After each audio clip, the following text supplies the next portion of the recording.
Bonjour, bonsoir chez vous, tout dépend de l'heure à laquelle vous allez regarder cette capsule. Bienvenue dans Métanoïa, votre rendez-vous de développement personnel qui promeut le changement de mentalité et le renouvellement de l'intelligence. Je suis Aïchatou Boakomandelo, conseillère en relations d'aide au sein du cabinet Renaissance Consulting. Je suis également écrivaine, éditrice et traductrice. Dans cette rubrique, nous nous focaliserons sur ma casquette de conseillère en relations d'aide.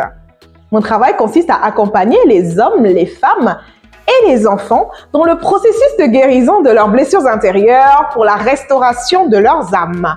L'âme, qu'il s'y est de mentionner, est le siège des émotions, des sentiments et de la personnalité de l'être humain.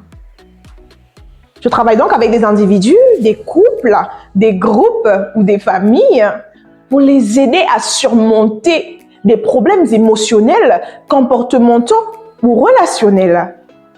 Mon rôle principal est d'écouter, de soutenir et de guider mes clients dans leur parcours personnel de guérison et de croissance.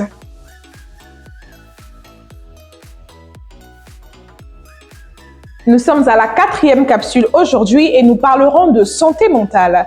La santé mentale est un enjeu de santé mondiale qui concerne toutes les populations sans distinction de race, de culture ou d'origine géographique. Les problèmes de santé mentale ne sont pas spécifiques à une région ou à une culture en particulier et ils peuvent avoir des conséquences graves sur la vie et le bien-être des personnes touchées, quelle que soit leur origine. En Afrique, les problèmes de santé mentale ne sont pas rares et peuvent être exacerbés par des facteurs tels que la pauvreté, les conflits armés, les migrations forcées, les discriminations et les stigmatisations. Les troubles mentaux les plus courants en Afrique sont la dépression, l'anxiété, la psychose, l'alcoolisme et la toxicomanie. Cependant, la stigmatisation et le manque de ressources pour les soins de santé mentale sont des obstacles majeurs à la prise en charge et au traitement de ces problèmes. Il est donc important de reconnaître que la santé mentale est un enjeu de santé publique mondiale qui concerne toutes les populations et de travailler ensemble pour améliorer la prévention, le diagnostic et la prise en charge des troubles mentaux, y compris en Afrique.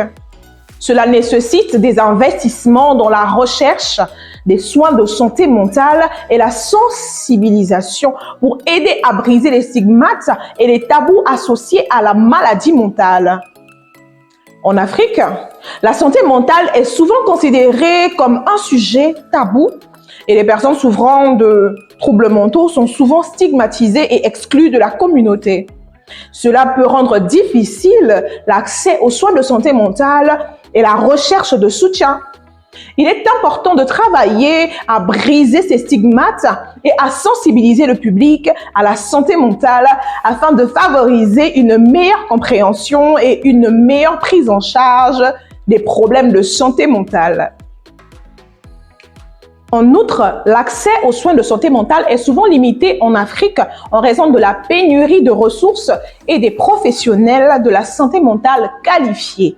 Les gouvernements et les organisations internationales doivent investir davantage dans la formation des professionnels de la santé mentale et dans des systèmes de santé mentale efficaces pour garantir que les personnes ayant besoin de soins puissent y accéder. Enfin, il est également important de reconnaître que les cultures africaines ont des pratiques et des traditions qui peuvent être bénéfiques pour la santé mentale.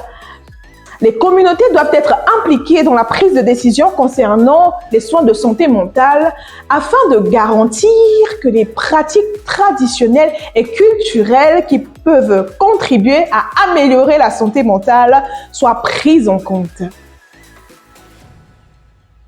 En somme, la santé mentale est un enjeu mondial qui concerne toutes les populations, y compris en Afrique. Les gouvernements, les organisations internationales et les communautés doivent travailler ensemble pour briser les stigmates, pour améliorer les soins de santé mentale et reconnaître la valeur des pratiques culturelles pour la santé mentale. C'était Aïchatou Boakomandelo pour Métanoïa.